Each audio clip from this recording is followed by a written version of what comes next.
Hey guys, Jason coming at you again with code 0.5. Along with my co-host, Rich is in the house. Hey, what's going on? Yeah, you have a whole lot to say, don't you? Yeah, yeah, it's that's pretty much it. Well, what was that? Like Major League where the commentators and the one guy on the other side, Harry Doyle would say a whole bunch, and then his other guy, a color guy, he'd just sit there and he'd be like, yes. Yeah, I got you. Or when Harry Doyle passed out drunk, and then he took over and he goes, hit, out. I hadn't seen that in a long time. Now I have to go back and watch that. Yes, every one of them. Anyway, I wanted to start this one out and give everybody a shout out because we have had like strangers come up to us and, you know, not really strangers. They know who we are and they're like, hey, we've been listening to your podcast. You guys are hilarious. We hope y'all keep it up. We love hearing this. So we just wanted to say thank you to everybody that's been talking to us, giving us reviews and basically encouraging us. Oh yeah. We appreciate it. Man, I didn't tell you. I got a council member last night came up to me. He listens. I was like, whoa, that's cool. So after he listens to it, he's going to be like, man, is this what I really put those guys through? No, he's going to be like, I can't believe they do that. Like, and then he's going to be reaching into his pocket to bump the salary. Is that what's going on? I don't know. Maybe. Wrong podcast. Yeah. We're not talking about that. Yeah.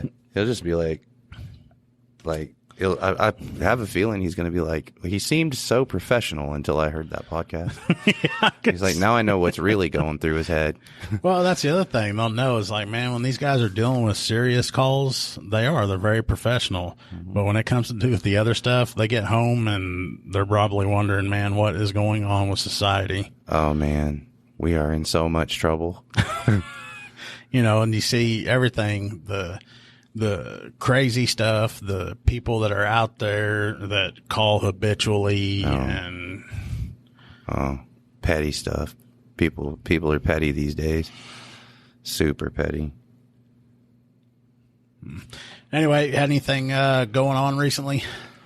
Man, there's been, like I said, a bunch of petty stuff, but I was actually thinking right before we fired this up, I was going to ask you, would you rather deal with a drunk or do an EOD?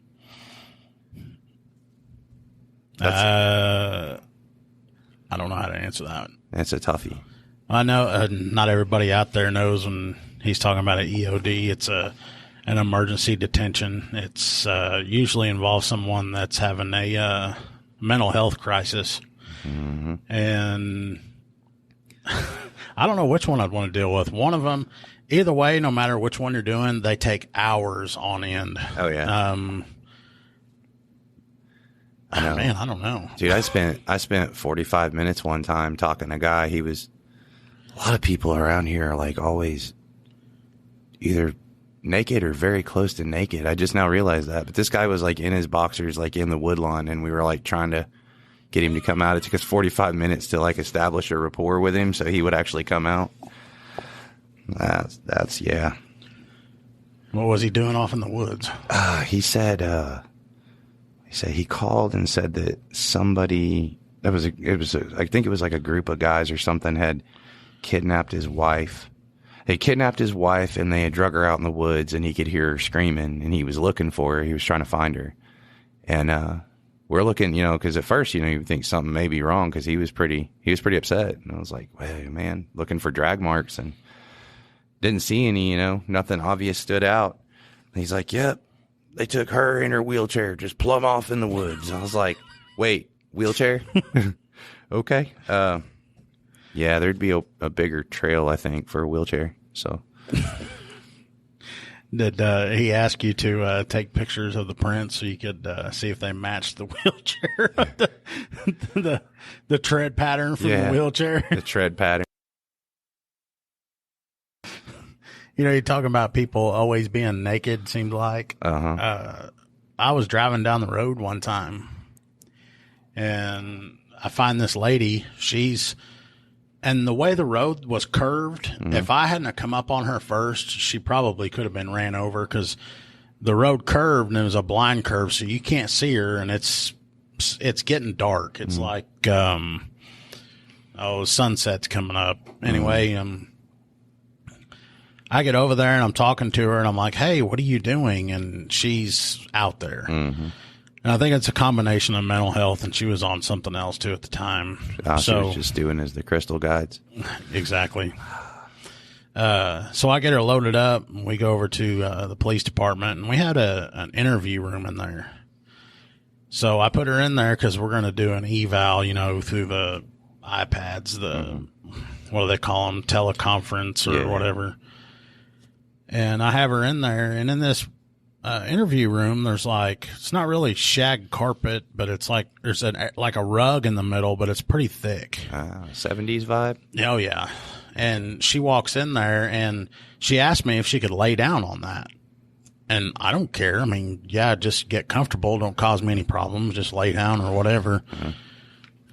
We get up in there and open the door to the room. She sees that and she goes to lay down on it. Well, she was wearing a tank top. And she grabs, the inside arms of the tank top, or I guess it'd be the outside of it, and then squeezes them together. And she's got no bra on. So she's showing me her chest, and they're hanging out and everything while she's laying on the floor. Okay. And she looks up at me and she goes, "So is this where we're doing it?" Oh, man. And I'm looking around. I was like, hard pass. Do what? And she goes, "Well, usually the other officers, when they take me into rooms, this is where we do it." Whoa. And I'm like, "Look, I don't know what agencies you've dealt with in the past, but that ain't happening tonight." Yeah. And lucky enough, this room I went in, it's got cameras and audio and all this kind of stuff. But so it's like the box, the box they have at CID. We call it the box. But yeah, but no, we walk in there and she's all, bare breasting and showing, and nope. Yeah, it's not happening. Nope. We got to put that up. And there's no telling how long she'd been laying out on the ground too, because she was filthy. She had dirt all over her. I think she said she walked. I can't remember where she said she walked from, but it had to have been 10 or 15 plus miles away. Jeez. I could be getting my calls mixed up. She could have been dropped off there, but you know how some people are. For some reason, they'll all get together and get high, and then the next thing you know, they're just dumping people out of their cars at random spots, and you're finding them. Yeah, we had that. We had that happen. I don't think it was a mental health issue, but there was a guy screaming and hollering. This is our major. Was telling me about this happened to him, but he said he could hear screaming and holler, and he was at the PD. So he started going down Main Street, and he got kind of by the Mason's Lodge, and he said this guy just comes out of the bushes, and he said he was wearing jeans, I think, but he was barefoot and shirtless again with that, barefoot and shirtless, and he's screaming, "Man, they're getting me, they're gonna get me, they're gonna find me, they're gonna kill me." And so he's trying to get him calmed down, figure out what's wrong with him, and the guy just would not calm down, and ended up, man, it took I think it took 3 different people. They were trying to get him detained because he just started flipping out. And they finally got him in the car. No, they didn't get him in the car. They ended up having to call REACT because the guy got so overworked, But anyway, you're talking about where he was getting heated up and starts sweating profusely and all that? Yeah, they were concerned with that. I think that's probably why they're getting naked, because they're getting all jacked up on whatever they're on. Right. So they're just stripping clothes off, trying to cool down. See, that's what I'm saying. I didn't know if it was a combination of that or mental health, because some of the mental health stuff, they start stripping and stuff, get indecent proposals and whatnot. But yeah, this guy, man, he woke up. I think he woke up 24 hours later. Nice guy. I mean, nice kid. He was a kid. But he was cool. Didn't know how he got where he was. Had no idea what happened. He didn't even know how he got to town. He didn't remember anything. He just remembered getting in a car with some friends. And then he said, they went and, obviously they did something. And he said he didn't remember anything after that. And he was all apologetic. And see, and that's what makes mental health so hard to deal with too, is because when you get there, you don't know whether he's on, especially if there's no family or friends around. You don't know if he's got mental health issue or he's just on something. Yeah. I mean, most of the time, you're pretty much safe to say he's on something. Yeah. It seems like more times than not, he's on something. And that's where we get most of our material from. So that definitely being under the influence of stuff. I was out one night and, there was some people up at the gas station that weren't acting right. I get called up there and I get there and she's 88. It's a female, or she's drunk in public. So I start trying to talk to her and her boyfriend is in the car. Of course, he's blitzed too. I get her, talk to her. The boyfriend had warrants. Of course, she's drunk in public. So I'm going to go ahead and give him a ride. So I get them hooked up and they're in the back and we start towards the jail. And she's in the back. It was a Crown Vic, so it had the slider. So she's back there and she's like, Rich. It sounded like some grudge, like, Rich. Anyway, and I'm like, what? And I open the slider. I'm like, what? What's wrong? Is it hot back there? No, let me go. I can't do that. It doesn't work like that. Come on, just let me go. I'm like, you bought the ticket to this ride. We're going. And I kid you not, she leaned forward and she said, well, how do I phrase this? I know we got kids that listen to the show too. Slang it up. She's like, I'll show you my hoo-ha. I was like, what? She's like, you want to see my hoo-ha? I'll show it to you. But she wasn't calling it the hoo-ha, right? No, she was using the other one. She was very X-rated in the term that she was using. And mind you, her boyfriend's in the back seat with her. And he's back there and he's blitzed. So he's like, what did you say? You better not show me your hoo-ha. This is my hoo-ha. And then they get into an argument back there. She's like, it's okay, baby. There's enough hoo-ha for both of you. I was like, no. Oh, and yeah, we got them there without incident. But I really thought it's a good thing they were hooked up back there because I really thought he was going to come unglued. He was very upset with her. So you weren't willing to share the hoo-ha? Nah, that's another hard pass on that one. No. Sounds like she was willing. Oh. I want to see the expression on these people's faces. Like, could you imagine if you're sitting there, say it was like you and, your wife or whatever, and she's saying that to him. What are you going to be thinking? Oh, man. And then I think he was kind of half asleep until he heard that part of the conversation. And then he perked up real quick. He started yelling at her, and then he's yelling at me. And I'm like, bro, I'm just driving. Like, I got nothing to do with it. You guys talk that out. Look, I already said no once. Yeah, I've been said no. She won't stop. No. Oh, that one.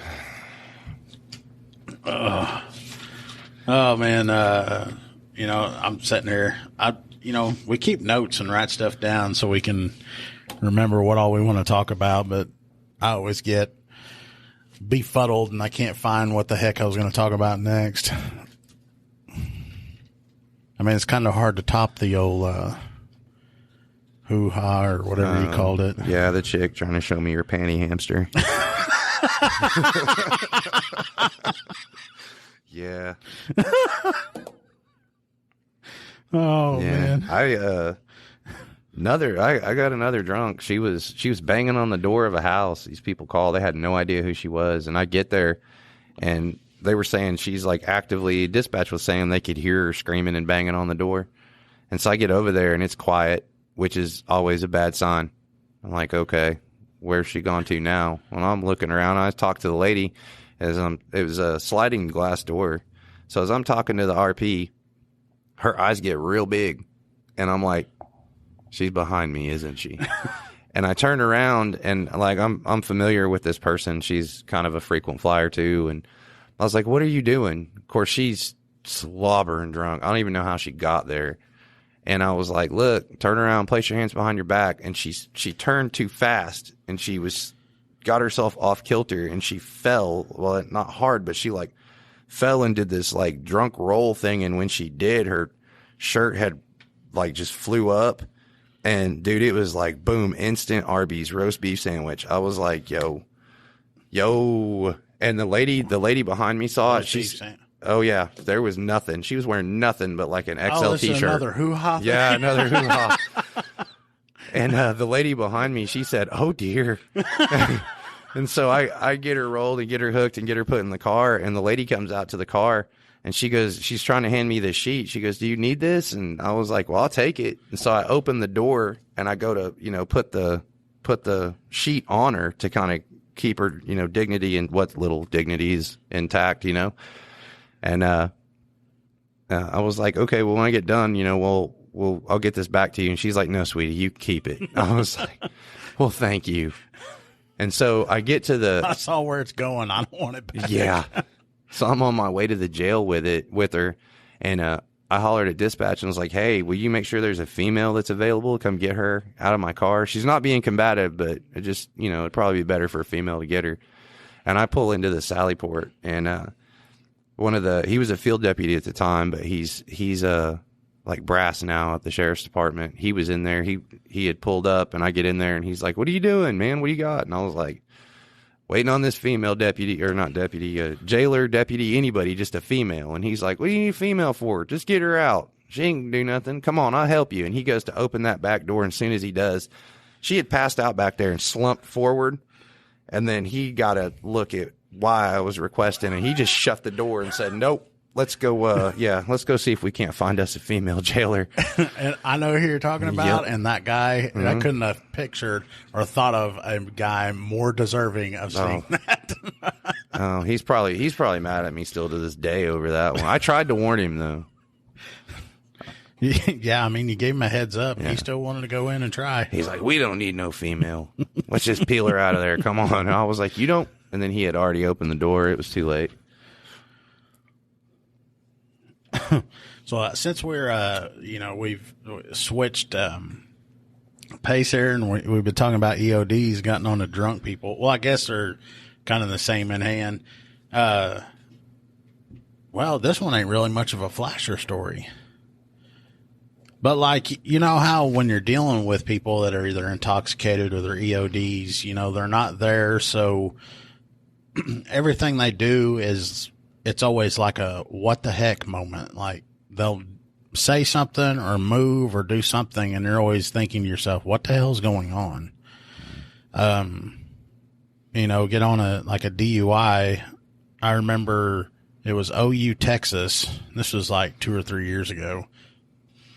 And this old boy is driving down middle of town with no headlights on. And it's like 8 or 9 o'clock because I think OU, Texas usually early.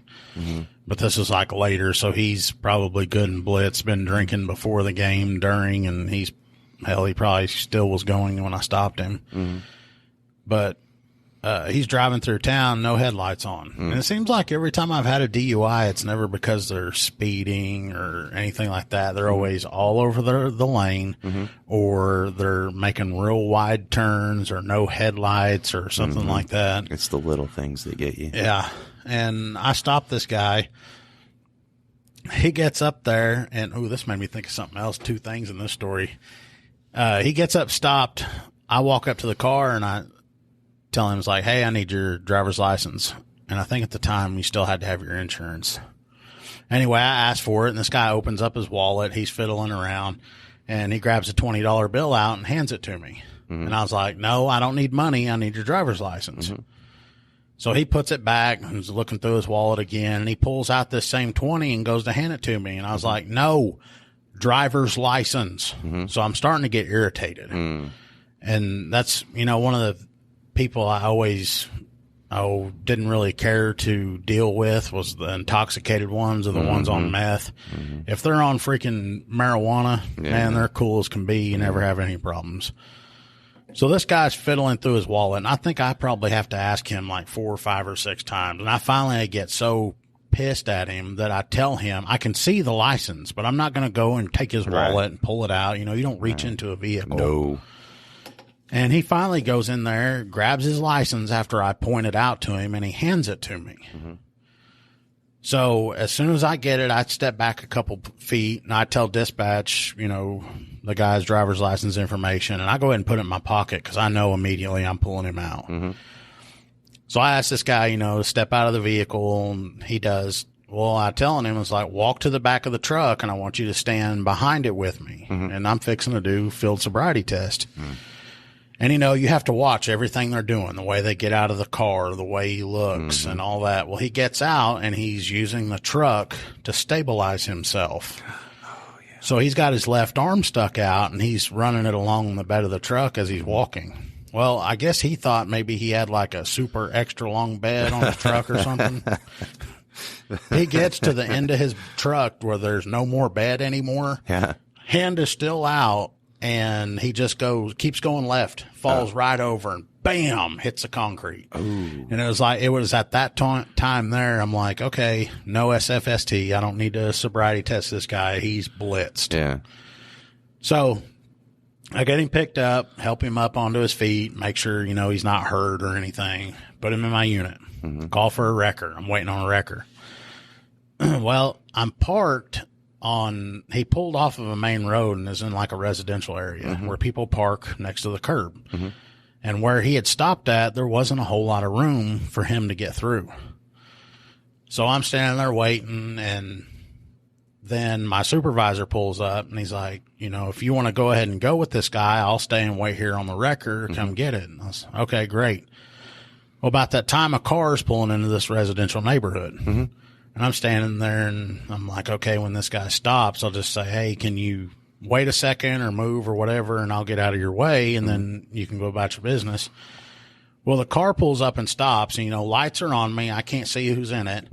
Well, the next thing I know, I hear somebody hollering from that car. And this person in this car goes, hey, asshole, move out of the way. Oh. And I'm like, who in the hell is talking to me like this in front of everybody?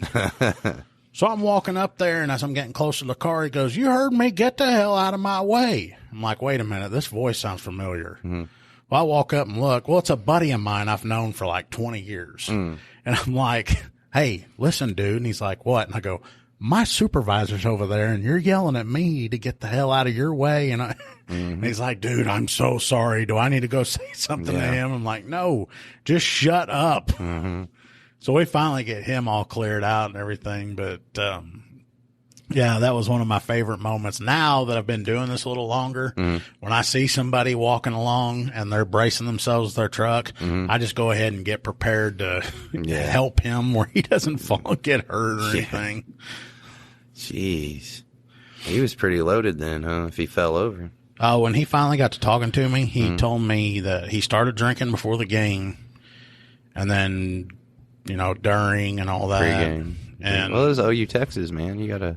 Yeah, and from the way he was talking, I wouldn't be surprised if he had 18 plus. I mean, he told me he drank Bud Light, and he'd been drinking it all day long. Super fan, was he? Oh, yeah, big time. But, man, we get to talking about DUIs. I had a bunch of stuff come to mind. I need to keep rolling with that stuff. Would you send it till I hear something, and it'll trigger me? And, now that I say that, I'm like, boom, blank. Really? That's how it works. Oh, well, I guess we can get us a good time to go ahead and put it to a stop. We can have us an episode where we just talk about DUIs. Yeah. Do a specialty. And sobriety tests and everything that's gone involved with it. And I just remembered what it was. Stopped a guy one time. And he's all over the roadway. Walk up to the car, and I get his info, and you can smell it. It smells like Anheuser-Busch is operating in the cab of his truck. And I asked him, I was like, so how many of you had tonight? And, what's the typical answer you hear when you say that? 2. Yeah. 2, 3. A couple. Well, I looked at this guy, and this guy was great. And I'm like, so you've been doing some drinking tonight. How much have you had? And he goes, oh, I've only had a couple 12 packs. Hey, at least he didn't lie. I was like, man, how long you been drinking? And he's like, dude, he goes, I start as soon as I wake up. Oh, I thought he was going to say, since I was 12. Yeah. I was born with the Budweiser in my hand.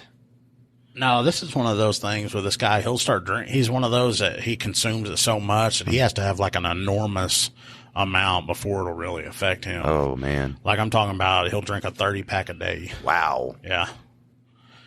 But anyway, we can close this one out. We'll talk about some more drunk stuff later. But don't forget to visit us at code 0.5.co. And then if you are on whatever podcast player, if it's Apple Podcasts or Spotify, leave us a review. And we'll see you guys.